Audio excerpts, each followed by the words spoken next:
welcome to my channel. Welcome to tonight's 10th unbagging. Sorry, not really with it. Just finished dinner and anyway, welcome to my channel. If you're not already a subscriber, please click subscribe. Ring the bell for the notifications. I will be doing daily videos until January 6th when I start on, I think it's Boxing Day. 26th of December, I start with the Forbidden Fibre box, but until then we've got the nice box, which is, I suppose, why you're all here, because, you know, the nice box. And FlossMas, so welcome. Couple of things to show you. There is the bag for number 10. Excuse my lighting.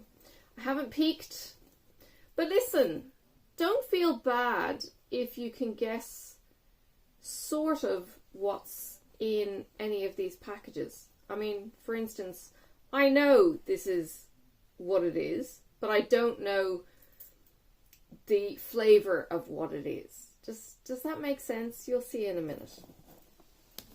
There's no way I would have picked that blanket yesterday. I mean, it was like, I hope, but you kidding me? How the heck did a blanket get squished in? And vacuum packing is the bomb. It was fantastic. Yes, the blanket is in the lounge and Sophie stole it last night with my girls' night. But I did get it back. It's so warm for such a light blanket, seriously. Yeah. Teresa Kogut, sorry. Teresa Kogut. Now it is spelt incorrectly according to her Instagram. It is spelt incorrectly on the sheet. Don't get too uppity about that. There is no H in the Teresa. It's just Teresa. Now that's how I say Teresa. Teresa. Now I'm thinking about it. I think you guys in the States say it more with pronunciation on the syllables. Yeah. My sister is called Teresa, and I just call her Teresa, which is more T-R-E-E sounding than Teresa or Therese or any of the other variables of the spelling, because there's quite a few different variables for the spelling. Anyway, Teresa Kogut is the artist. Looky. No, Sophie, leave. Get out. Just goodbye. Looks so quiet. Go. Bye. Looks so quiet over there. Hello, I'm back. Yes, apologies. 3-year-olds don't often like listening, like some adults I know. Anyway, look! I put a nose on him, and I finished the antler. And do you see this? That's actually a little blue sparkle thingamajiggy.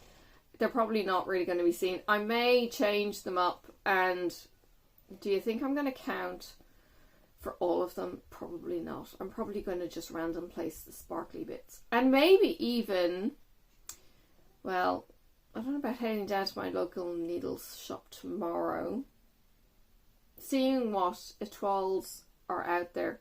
Because a bit of sparkle in the blue would be quite nice. So maybe I could blend it with a white etoile. I could do that. I might do that. But isn't the shading just amazing? Like, this is blended. So you've actually got like 6 colours in that nose. And you've got like one colour. And then the next colour is blended. And then you've got the next colour, which is the other blend. And then you've got another colour, another colour, and another colour. And it's just fantastic, the effect that you get. You really get the 3D effect. And I know you can't see the antlers for love nor money, really. But they are there. The shading is just beautiful. And they will pop when I do the back stitching. And I have done 2 itty-bitty French knots in the eyes. Because I actually like doing French knots. I don't know why so many people have a problem. There are some brilliant tutorials. And you basically, look, you bring your thread up, right? And then you wrap your needle around up high from the fabric, okay? So your needle is up here, you wrap it twice.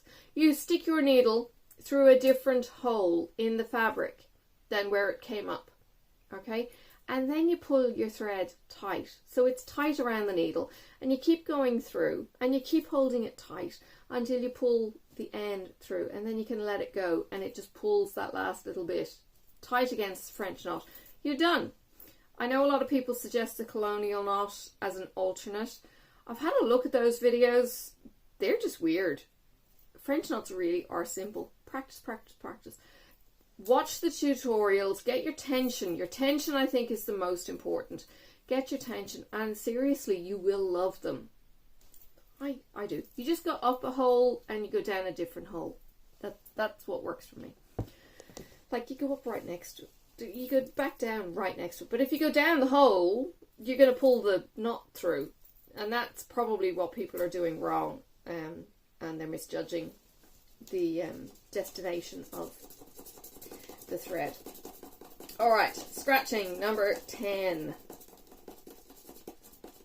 And let's see what we've got.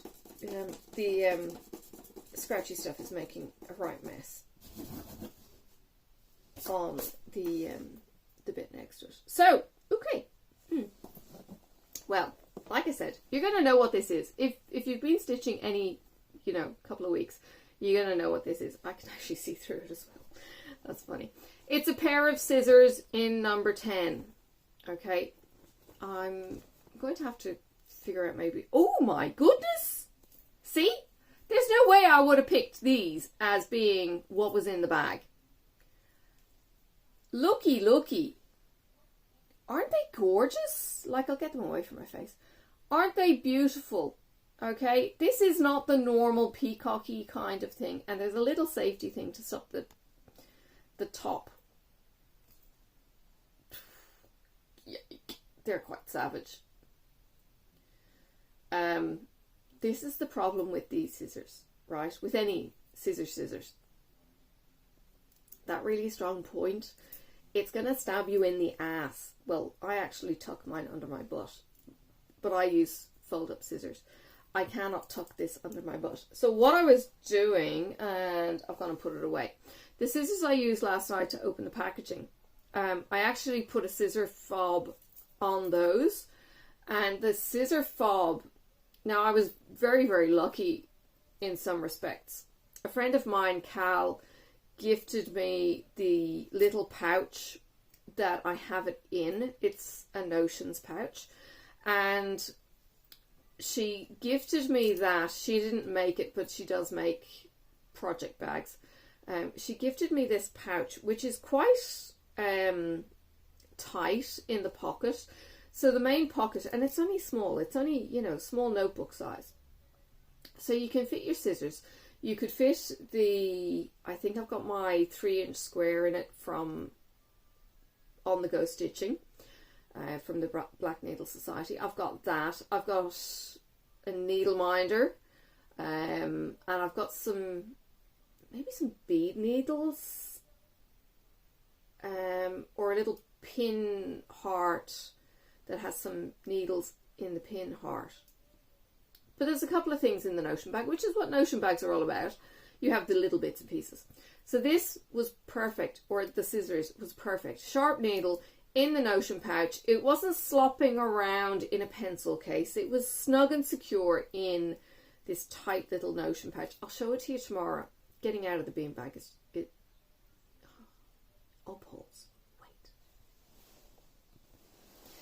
Okay. I reached for said bag that I'm blabbering about. There's my chain. My snail from Save Your Life, because it's all in the pack. Okay, so this is the little Notion pouch that I have. And you see the scissors, and it's got the fob, which means that I can locate the scissors a little bit more easily than stabbing myself in either the foot or the butt or the leg or the arm or anything else. These are sharp and pointy. Can you see that point? It's nasty. I think I've stabbed myself once. Oh yeah, we got a finishing kit from the girls. So you can see that there's these beautiful dress pins here. And they're still in the bag actually that they came in. And then we've got the little square. And then I've got my snail pattern in there as well. And look what this does. Because I've got the needle minder, I've actually put the magnet in the back. So the scissors will stick in the bag. Look at this. These are my orts from Save Your Life. Now, I actually have, I think you've seen them in the States, ornament bowls, you know, the glass ornaments for the Christmas trees, and you put your orts into it. You can put anything into it. It's just a plain glass Christmas bauble, and you can put locks of hair from your kids or pets or anything of sentiment that you can kind of go, this is 2021. This is my year. Well, I have these, and I have these tiny, like they're 25 mil across. Excuse me. They're 25 mil across little baubles. I think I got 25 and 20. And I was actually thinking, you know, I could get into some kind of business of having these where you can tell me that you're working on a head with 87 colours or 200 and whatever colours, if you want to go max colour. And I will get a snippet of every colour and put it into an ort ball and send you the customised ort ball specific to your pattern. Don't steal my idea. But it was a crazy idea that I had once upon a time. But I work full time and yeah, I can't necessarily do it. But that was my idea. So it was kind of like having an ort ball for my projects and going, this is what, because I don't have long stringy orts. I don't need an ort jar. I need an ort ball. Ort jars are like, why are you wasting such a big piece of string? I can actually use that floss. And I do, and I use it to the minimal degree. So I'm left with inch long bits, if even, because I play thread chicken all the time. Because the thread that I have goes into a floss bag, and then that floss bag goes to the next project if it's not in that kit. So I still have floss and, you know, so it goes like that. So I don't waste anything really, except the little bits that you can't use. So yeah. So scissor fob, very good thing. And I know when the girls were asking just this last week, oh, they feel so nice too. We've got what we call sheep spray. It's lanolin, and these do not need any oiling. They are so smooth and precision. And you know what? They don't feel like a $2 pair of scissors. They feel like, you know, they're really expensive scissors. And I know they're not. Well, at least I would hope they're not. But they feel like a quality pair of scissors. Do not use them on anything else except your floss. And don't let your husband steal them. But having a scissor fob, one of the suggestions were, what do you want to see in future Black Needle Society boxes? And one of the things that I do get from the boys at Fortnite Fabrics is I get the fabric of the month. I think I'm collecting neutral. And I get scissor fob of the month. So I've got a couple now, and they're perfect for these kind of scissors. I don't have many of these kind of scissors because of the points and because of how I store them. I stick them under my leg. But having a scissor fob on these helps me identify, yes, there's a scissors floating around. Don't sit on it and stab yourself in the butt. So, they are peacock scissors. They're curated by the Black Needle Society. Peacocks represent beauty and rebirth. Using these scissors going into the new year for good luck. Use these scissors going into the new year for good luck. How cool is that? That is a gorgeous sentiment too. So, peacock scissors, day 10. No idea what's in day 11. So stick around for that tomorrow. As I said, subscribe, ring the bell, get the notification. And yeah, join me tomorrow, which is my weekend. Yay! It's actually been a very quick week. I went into work Monday dreading it and not wanting to go. Sophie is still quite clingy. She's probably always going to be a little bit kind of, Mummy. It's okay. My daughter was complete, you know, separation anxiety phobic. Out? No. Bye. Got to see Daddy in the window. Oh. Right. They're getting ice creams. She's got her spoon ready. So yeah,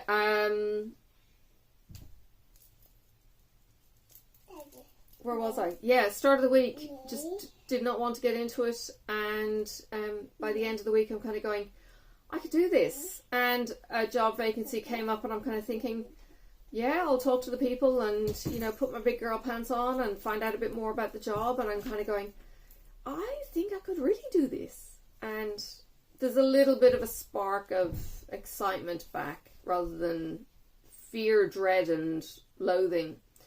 So that's good from a mental health point of view. There's no plans this weekend from a...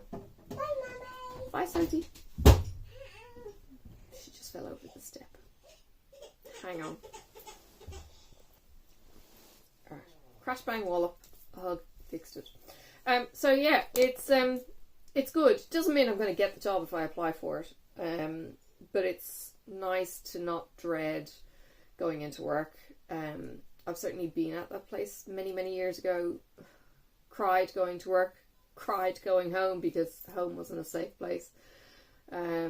Emotionally, and everything was just horrible. And that's when I had major depression. And I don't want to go down that journey, and my husband is very good in protecting me against that, but I need to also be aware of what's toxic for me, what's toxic for the family, and try and mitigate it before it actually does harm.